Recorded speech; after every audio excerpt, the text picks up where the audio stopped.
Sesungguhnya setan menjalar di tubuh manusia pada jalan peredaran darah. Ini ada penelitian di Turki. Jadi orang yang berobat ke rumah sakit Turki dibacakan ayat kursi, kalau nggak salah, bacakan ayat kursi. Sel kankernya mati, bunuh diri. Tapi yang satu lagi dibacakan tidak mati. Itu jadi pertanyaan, kenapa yang tidak mati? Setelah selidik beberapa puluh tahun kemudian, profesor tersebut berkata bahwa ternyata dia menemukan hadis ini. Jadi penyakit kita itu pasti sedikit besarnya dipengaruhi oleh ini. Musuh ini masuk ke dalam tubuh kita lewat aliran darah. Makanya kalau kita mau mengobati, sebelum datang ke dokter, ruqyah dulu diri sendiri, atau kita baca Quran dulu diri sendiri, atau kita obatin dengan tadi berzikir. Karena hasil penelitian selama 30 tahun, kata beliau, setiap penyakit pasti dipengaruhi lah yang seperti ini. Karena musuh kita itu kan setan ya, pasti tetap dia akan mati-matian mengganggu dan menghancurkan manusia. Kalau kita pusing, kalau kita ya baca-baca dulu ayat-ayat Al-Quran seterusnya. Karena setelah diteliti, ada yang dibacakan sel kanker itu bisa mati bunuh diri karena bacaan Al-Quran. Ada yang tidak, ternyata yang bacanya ke yang bunuh diri sel kankernya, ternyata di situ ada ininya, ada jin yang masuk ke bakteri. Diteliti, saya tulis di buku, ada di buku yang pengaruh terhadap kesehatan, di situ ada penelitian bahwa bangsa yang kayak gini masuk ke dalam tubuh kita, ketika dibacakan tuh mati bunuh diri. Tapi kalau yang asli enggak, itu harus diobati dengan secara fisik, secara obat atau secara herbal. Tapi kalau yang seperti ini, tapi setiap penyakit katanya pasti ada dipengaruhi seperti ini. Setiap penyakit apapun juga, karena mereka itu menunggu kelemahannya kita. Coba kan kita lagi lemah, kita lagi sakit kan, pikiran tidak enak, tidak tenang, kacau lah pikiran kita. Masuklah dia dengan masuk lewat jalan darah. Nah ini ada kuncinya, kata Rasulullah. Sungguhnya setan menyusup dalam diri manusia melalui aliran darah.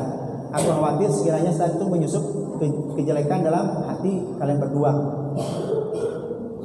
Biasanya pikiran-pikiran ketika kita sakit itu kadang rusak, ya. Ada juga ini kuncinya di sini, berpuasa. Setan itu berjalan dalam aliran darah keturunan Adam, maka persempitlah ruang geraknya dengan cara menahan lapar. Coba kalau orang mau dioperasi rata-rata tidak disuruh makan kan? Puasa. Di antaranya menurut penelitian ketika kita membedah itu kan ketakutannya darahnya itu dicampuri dengan hal-hal yang demikian. Makanya bersyukur kita ada puasa Senin Kamis, mempersempit setan lah. Kemudian ada puasa Daud, apalagi Ramadan 30 hari, detoksifikasi selama 30 hari. Ya. Karena selama setahun kan kita makannya sembarangan. Ada makanan jalangkote masuk. Bukan saya melarang makan jalangkote ya, tetapi kalau berlebihan makanan-makanan yang diolah seperti itu akan merusak pencernaan kita. Bukan saya melarang makan pizza ya, tapi keburukan pizza lebih besar daripada kebaikan. Bukan saya melarang makan donat ya, itu halal ya, tapi tidak thayyib gitu. Nggak ada yang melarang, cuman ya coba cari makan yang murah meriah tapi sehat.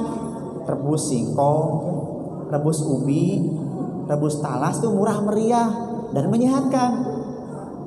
Ini pizza kan mahal ya, 30.000. Itu berapa kilo singkong tuh? Iya. Ya di sini kan banyak ikan, diolah ikannya bisa dibikin apa gitu. Daripada makan hal yang kurang baik terhadap tubuh kita. Itu kan makanan-makanan yang barat yang memang tidak sesuai dengan orang timur lah. Ya. Roti juga ya, jangan sering-sering roti. Kecuali kita bikin sendiri dari tepung kelapa gitu. Banyaklah keburukan tepung itu ya. Ada 90% keburukan tepung, hanya 10% kebaikannya. Itu juga kalau jarang makan, tapi kalau sering makan sama aja 100% keburukannya lah. Ya, hati-hati dengan makanan-makanan yang tidak baik terhadap tubuh kita. Dia akan merusak tubuh kita. Ini manfaat puasa banyak sekali. Saya sudah nulis bukunya, ada The Secret Fasting Therapy judulnya. Jadi puasa itu sangat baik, terutama sel-sel yang mati bisa tumbuh lagi dengan puasa. Dulu pernah jalan-jalan ke sanatoriumnya dokter Hiromisinya di Jepang. Dia punya sanatorium, kalau penyakit apapun dia harus puasa 14 hari. Penyakit apapun dia harus puasa 14 hari. Puasa versi mereka. Jadi kalau ada penyakit apapun, kanker ke, jantung koroner ke, asam urat, darah tinggi, puasa 14 hari. Dari Jepang pulang, cuma suruh puasa doang. Di Indonesia juga bisa gitu. Iya, ongkosnya mahal juga. Iya, suruh puasa. Itu banyak orang Indonesia dulu datang ke Jepang hanya untuk berobat ke dokter Hiromisinya, ahli khusus. Dia pengalaman 50 tahun, mau obatin dengan puasa. Ada sanatoriumnya, dia di tempat puasa dikasih makanan ini gitu. Kalau di Bandung itu ada di Purwakarta bukan Purwokerto, Purwakarta di Bandung, di Rumah Sakit Holistik Internasional. Dia di situ diberikan diet yang sehat. Pasiennya bukan Indonesia, rata-rata dari Qatar, dari Arab, itu pasiennya. Sehari 60 juta, bayangkan, orang Indonesia nggak sanggup. Itu luar biasa. Dari situ pulang sembuh. Kalau mau silahkan di sana, Purwakarta Rumah Sakit Holistik Internasional. Tempatnya bagus, bukan rumah sakit, jadi itu rumah sakit turis. Jadi masuk rumah sakit itu kayak masuk ke tempat wisata.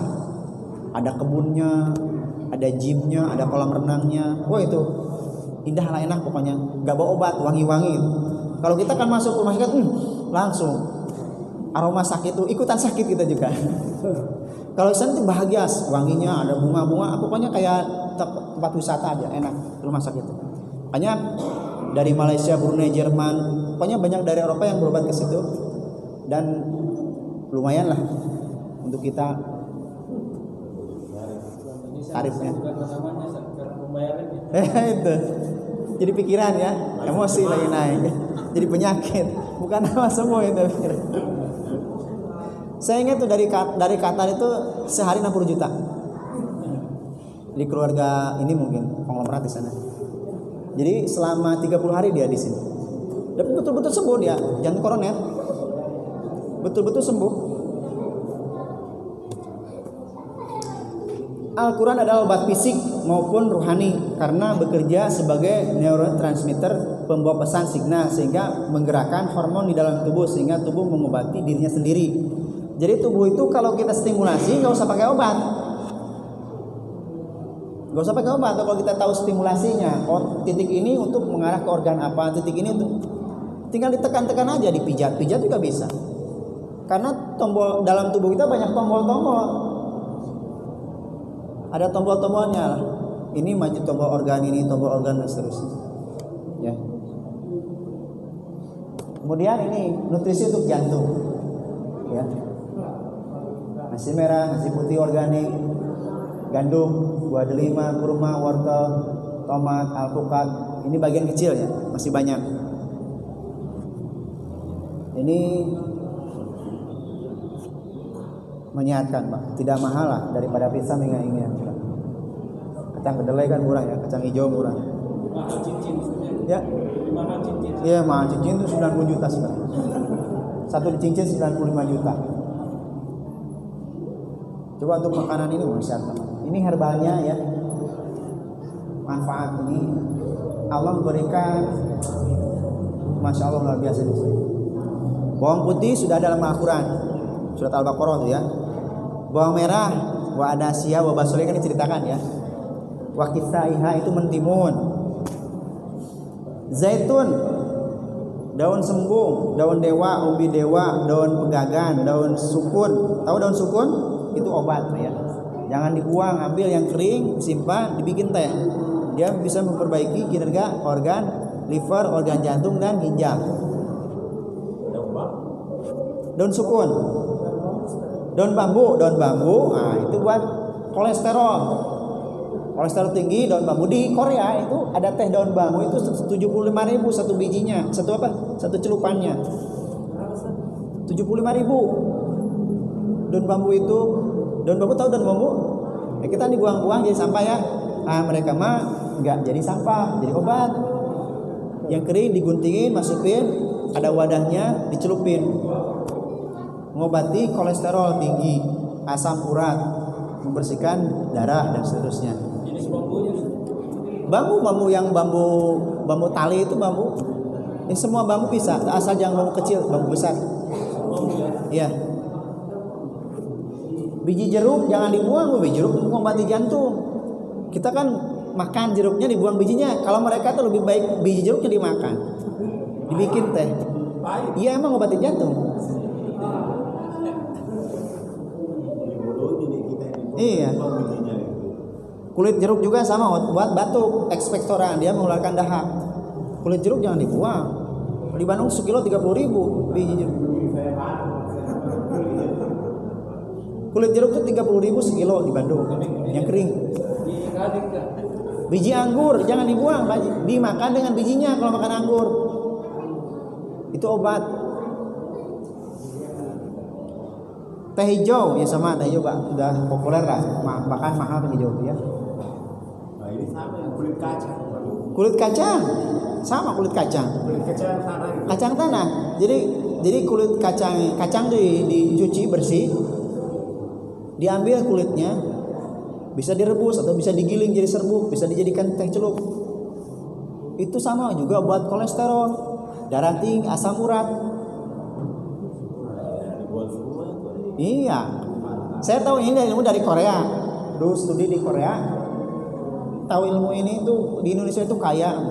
Seandainya kalau ditukar saya mah pengennya semuanya dari ambil lah semua. Saya nggak cuman baju doang katanya. Tukerlah dengan negara Anda katanya. Karena negara kita kan ada salak ada. Biji salak itu jadi obat diabetes. Biji salak, akarnya, daunnya, bambunya, kulitnya, kulit salaknya itu luar biasa. Di kita kan dibuang ya. Sayang sekali ya kalau memang kekurangan ilmu. Jadi kalau mau rajin, kulit jeruk jangan dibuang, dijemur sampai kering. Jadi kalau lagi batuknya nanti lihat lidahnya pucat atau lidahnya basah. Nah, lihat.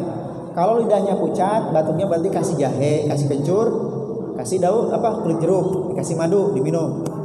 Itu bisa dah kering. Tapi kalau dahaknya basah, jahenya perbanyak, kulit jeruk sama biji jeruknya. Kasih madu, dikasih juga sedikit perasan jeruknya. Diminum insyaallah. Itu obat batuk yang murah meriah. Enggak usah beli obat batuk di apotek sana gitu ya. Karena dalam juga ada pengawet dan seterusnya. Kulit kacang luar biasa di sana tuh. Nggak berani dibuang, lebih baik dibuang kacangnya daripada kulitnya. Iya. Itu pernyataan menyesatkan ini. Di mereka kalau kita makan dimakan kacang.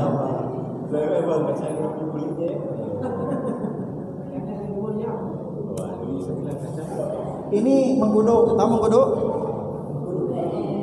Kalau sudah jadi noni itu 500.000 satu botol. Noni, jus noni. Nah, kita kan pernah dulu diajarkan ya, bagaimana cara membuat probiotik dari buah mengkudu. Ini obat kanker bagus ini. Perbaiki kinerja lambung, jantung, liver, terutama penyakit hepatitis. Kalau sudah jadi noni, ini buatan Amerika 500.000 satu botol. Padahal dalamnya mengkudu. Nah, nanti kalau mau belajar probiotik, belajarlah di masjid ini. Sudah diajari caranya. Ya.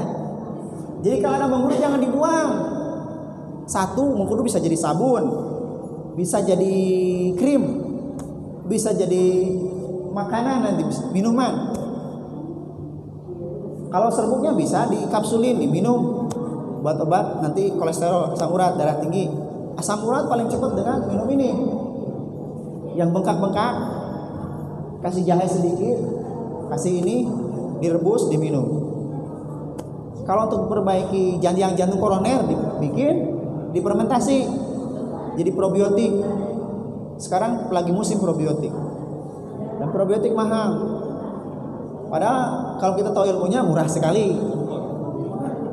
Ya. Dibuang-buangan di sini ya. Mengkudu sayang sekali. Biasanya di mana di situ ada mengkudu, di situ ada penyakitnya juga sesuai dengan mengkudu tersebut. Banyaknya biasanya kalau mengkudu itu penyakitnya asam urat, darah tinggi, jantung, kolesterol biasanya. Tempat saya di sana di Todopulu itu banyak mengkudu pinggir. Saya tanya, di sini apa penyakit banyak? Paling banyak jantung katanya, asam urat, kolesterol. Oh ya penyakit orang-orang tinggi lah. Nah, di situ obatnya ada di pinggir-pinggir mengkudu banyak. Mengkudu tuh akarnya bagus buat ginjal, daunnya buat liver, daunnya bahkan bisa dimakan. Kulitnya buat ini, buat radang. Banyak sekali. Rantingnya juga bisa buat diminum, jadi kecil-kecil direbus. Nggak ada yang kebuang. Kalau kita tahu ilmunya. Sukun sama sukun.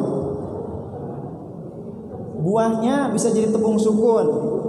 Buahnya bisa dimakan, bisa diolah, bisa bikin kue dari buah sukun, bikin bolu di sana tuh bolu sehat lah dari tepung sukun. Daunnya obat liver, obat jantung, obat ginjal. Akarnya buat obat ginjal. Kulitnya juga sama obat.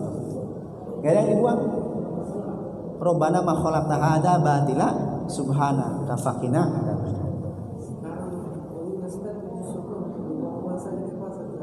Ini kulitnya juga bagus itu kalau difermentasi. Jadi kulitnya difermentasi, itu untuk pupuk bagus sekali. Dalamnya kan buahnya dimakan. Bolu sukun enak banget, empuk. Di dalamnya ada sukun, ada tepung kelapa. Enak banget. Pegagan, pegagan sama ini pegagan untuk memperbaiki kinerja otak, terus banyak sekali nih. Pegagan dan pegagan. Bawang putih itu kalau sudah jadi gel di Jepang tuh segini gedenya 30.000. Gel dari bawang putih. Bawang putih kan obat buat kolesterol, asam urat, darah tinggi. Kalau sering darah tinggi ya minum aja bawang, direbus air diminum airnya. Bisa turun langsung. Pegagan juga sama. Teh itu banyak, lebih 27 macam teh di Indonesia itu banyak sekali. Teh daun kelor, teh daun salam, teh daun sukun, teh daun pegagan banyak sekali. Bukan hanya teh yang di gunung aja. Iya. Banyak sekali teh. Kalau kita bermasalah dengan liver agak kurang enak, bikin teh dari daun sukun. Ini ya, pare, kemangi. Manggis kulitnya jangan dibuang, jeruk kulitnya jangan dibuang, biji jangan dibuang. Ini jadi obat semuanya. Kemangi obat afrodisia. Kalau orang kurang kenceng penisnya dengan ini bagus.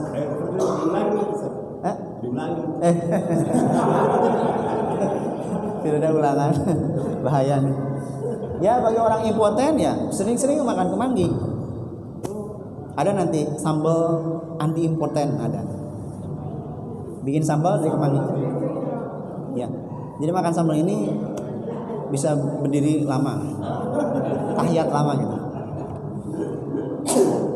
Ini jangan dibuang kalau ada kulit jeruk gitu. Simpan dikeringin. Dikantongin plastiknya ini buat obat batuk, jantung. Kalau darahnya kotor, makan ini pare. Terus yang diabetes di jus pare ini cepat menurunkan gula darah. Diabetes. Manggis, bijinya manggis itu enak, biji manggis. Sama buat obat jantung. Buah yang putihnya juga enak, nutrisi. Kulitnya jangan dibuang. Sama juga obat. Bahkan sekarang mangostin namanya sudah dikemas segini, harganya hampir 300.000. Yang sudah diekstrak. Nah, kita juga bikin fermentasi sama, fermentasinya kayak kemarin. Jadi ini direbus, di blender diambil cairannya, difermentasi. Enak sama. Kalau ada nanti jangan dibuang kulitnya. Kumpulin aja nanti di sini. Dibikin fermentasi, dikasih botol semua, dibagiin ke jamaah seterusnya. Enak rasanya. Kalau sudah difermentasi asam manis. Dan itu bisa memperbaiki jantung, usus, diabetes dan yang lain-lain. Kenapa? Labu. Melon. Melon ya nutrisi bagus. Sangat. Jahe juga bagus. Jahe kering, jahe basah itu beda. Kalau jahe basah dia membuang angin, membuang lebam, membuang batuk, tapi jahe kering itu bisa mengobati. Jadi kalau jahe kering sudah maksudnya obat. Jadi kaya sekali Indonesia ya. Jadi obat di alam tuh banyak sekali, banyak variasi. Kalau saya lihat lebih dari 17.000 di Indonesia ini. Herbal Indonesia ini. Ada bukunya kalangan Heine dari kumpulan herbal ditulis orang Belanda, itu kurang lebih 20.000 halaman. Itu adanya di kalau nggak salah di Departemen Pertanian. Itu hampir 17.000 herbal. Sakitnya ruya akan membawa keburukan terhadap kesehatan fisik, terutama organ internal jantung, lambung, dan liver.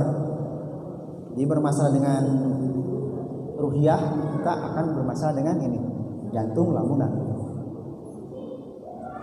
Emosi negatif, benci, ketidaksabaran. Nah ini masalah. Kalau sudah bermasalah dengan ini bahaya. Hati Anda bereaksi terhadap emosi kebencian atau ketidaksabaran yang kuat. Emosi ini dapat menyebabkan jantung berdebar-debar, insomnia, dan sensasi serta gangguan hormon tidak menyenangkan lainnya. Pengobatan dengan signaling sol tadi yang cocok adalah bidik atau temenul qulub gitu ya.